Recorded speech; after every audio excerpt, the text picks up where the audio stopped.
এই যে এখানে একটা পানি দেওয়া হয়েছে, এই পানি কি 15 টাকা হবে নাকি 20 টাকা হবে, এটা নির্ধারণ করি আমরা রাজনীতিবিদরা, আমরা যারা রাজনীতি করি।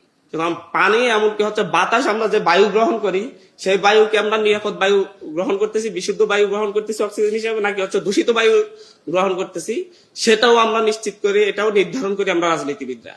সুতরাং এই বাংলাদেশে আমাদের মতো যারা রাজনীতিবিদরা আছে, আমরা যারা এখন রাজনীতি করতেছি এবং যারা আগ থেকে রাজনীতি করছে, এরা সবাই যতদিন পর্যন্ত একটা ঐক্যমত আসবে, একটা নির্দিষ্ট সীমা রেখাই না আসবে যে আমরা এই জায়গায় বিরোধিতা করবো, এই জায়গায় সবসময় ঐক্যমত থাকবো।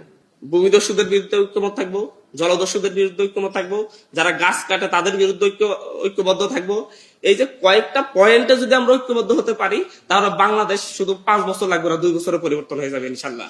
কিন্তু বিভাজন আমাদের মধ্যে, সমস্যাটা আমাদের মধ্যে, আমরা যারা পলিটিক্স করি আমাদের মধ্যে। আমরা যদি ঠিক হই তাহলে পুরো বাংলাদেশ ঠিক হয়ে যাবে।